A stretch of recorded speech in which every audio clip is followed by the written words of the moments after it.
What's on your radar, Kim? Well, there's no doubt emotions are running very high in the war between Russia and Ukraine. People are upset, in shock, and disbelief. But one thing that isn't helping at all is the unbelievable amount of fake images and videos being spread, not only on social media, but also by legitimate news outlets. I even made the mistake myself here on Rising on Friday when I stated I was impressed with Zelensky getting into full military gear to fight on the front lines.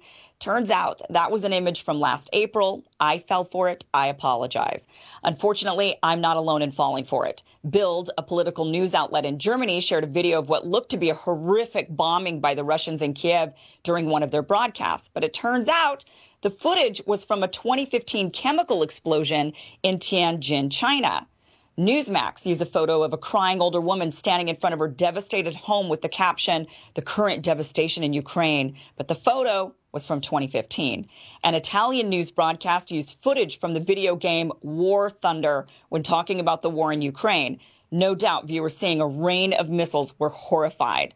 So I want to go through some of the most egregious examples of the fake news circulating around, but I have to preface this because we are in a Western nation that is supportive of Ukraine in this conflict. The vast majority of the fake news that we see circulating is anti-Russian. So I'll be debunking a lot of this type of information. However, I have no doubt similar fake news is circulating in Russia and in pro-Russian countries, showing fake news that is disparaging of Ukrainians. We're just not seeing much of it, so I can't debunk it. So keep this in mind before you lash out at me and call me a pro-Putin Russian asset at the end of this segment.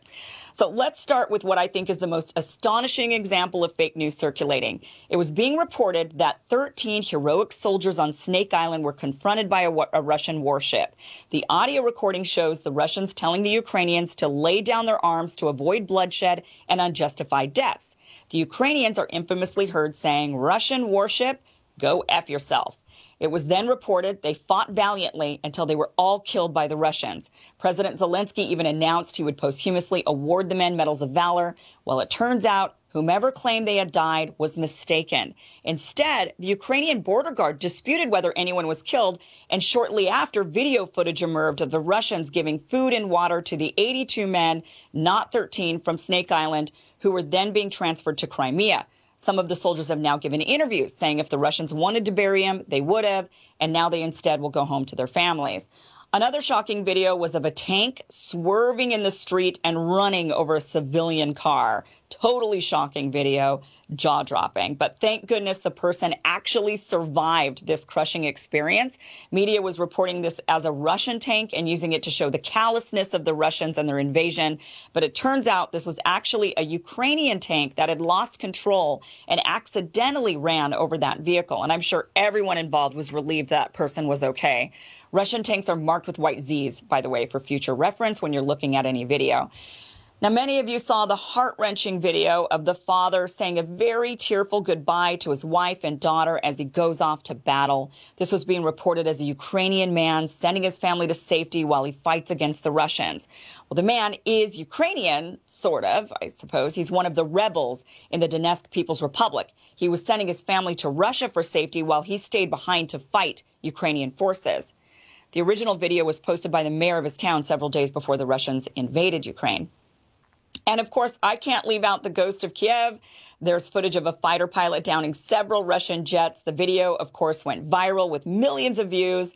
The claims are this pilot took down 6 Russian jets in one day. But now, by the way, that number's jumped up to 10 Russian jets being taken down. Now, a fighter pilot who takes down 5 planes throughout the course of their entire career is called an ace. So to have 6 in one day or even 10 in one week is incredible. It's actually unbelievable, in fact. And it turns out the footage is from a video game called Digital Combat Simulator. But even with this video being debunked, the former Ukrainian president, Poroshenko, is tweeting that it's real and even shared a masked photo of the pilot.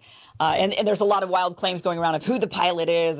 There's a lot of talk that maybe the pilot's even a woman. And of course, it turns out that that photo there is actually an old photo that's recirculated. So it's still unlikely the ghost of Kiev is real. But a lot of people fell for it, and you can't blame them for wanting to boost up morale, I suppose.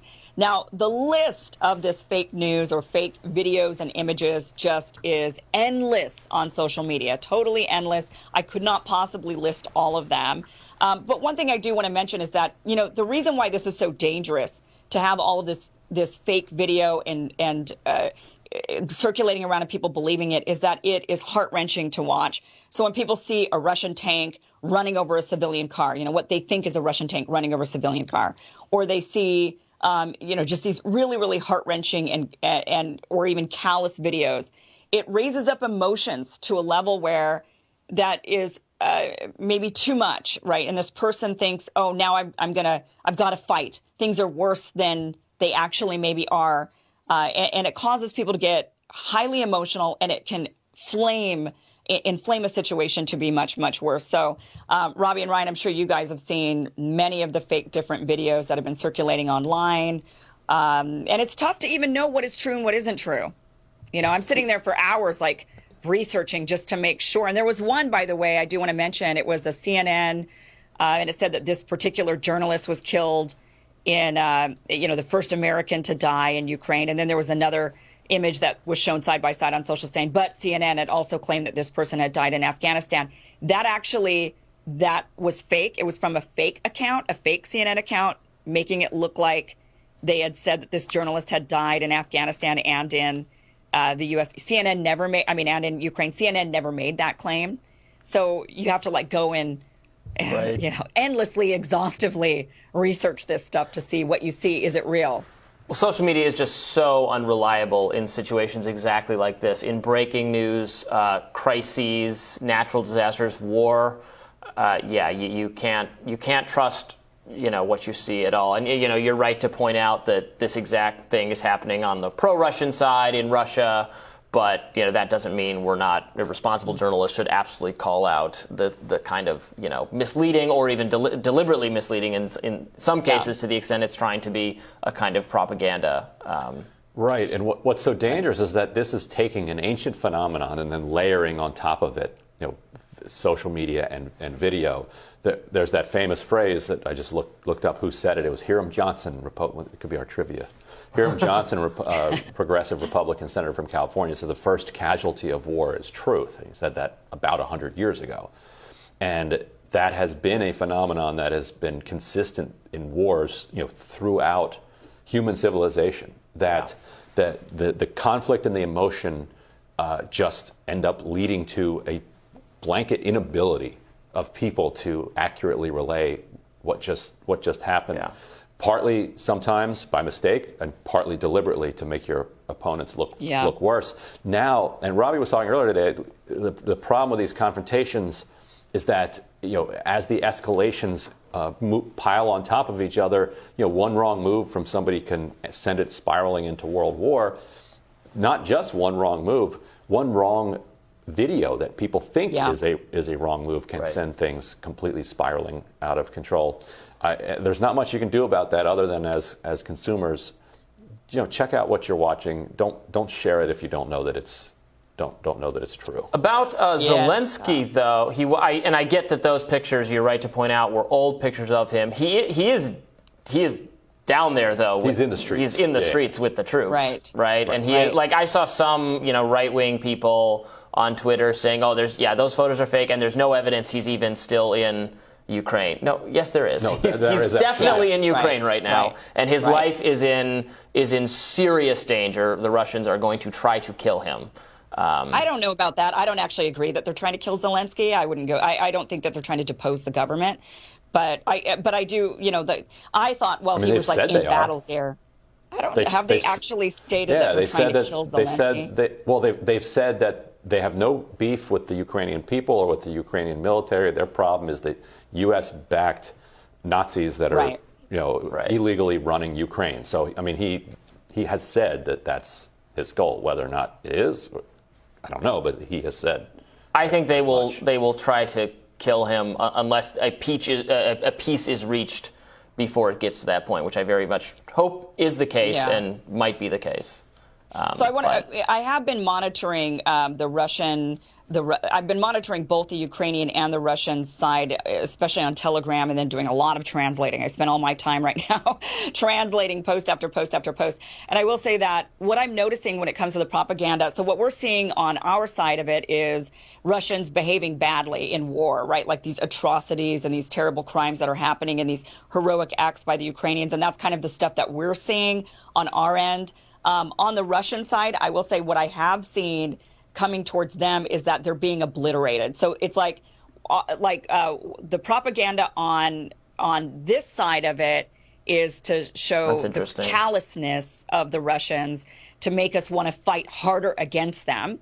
And on the Russian side, what they're seeing on their social media channels is the Ukrainians just clobbering them, trying to defeat their morale. Interestingly. So actually there was even discussion, and the Russian government announced, from what I can gather on Telegram, the Russian government actually thought about shutting down social media. They wanted to even shut down Telegram, but then they came out and announced, no, we're not going to shut it down, because people were pleading with them saying, but this is how we're getting our information, so we need to keep this channel up. But they're really, really cautious about the fake news or the misattributed posts and whatnot, and videos and images that are from previous conflicts. A lot of stuff that's, there was like a bunch of video of like dead soldiers, and it turned out that was from like 2015, from a previous conflict. So it's kind of interesting to see how the propaganda is being used on both sides to try to demoralize, the Russians, and also try to get people really angry at the Russians on this side of things. And I should add, actually, it might be the case that they didn't really have a good plan for what to do, they being Putin, the Russians, what to do with Zelensky, because they might have just fully expected, and this wouldn't have been an unreasonable expectation, that he would flee the way it happened in Afghanistan. Yeah. It said, the sort of when the U.S.-backed regime kind of crumbles, there was very little bravery in the past. And when the Russian-backed regime crumbled in 2014. Right. Yanukovych fled. Yeah. Exactly. So they might not have really expected this kind of outcome that he's showing. What I think is quite unusual honor in the situation. So I just think that if you're going to kill a leader, you're asking for it. I mean, then suddenly you lose the support of everybody that maybe even kind of supported you. That's why I don't really. I mean, maybe they would take him, they would incarcerate him, then they would say, now just flee because we're putting in our own government. Hey, listen, anything could happen. Yeah, I mean, that argument would pertain to everything Russia's doing right now, and they're still doing it. So. Right, to some degree, yeah. All right, well, thank you, Kim. We'll be back with more Rising right after this.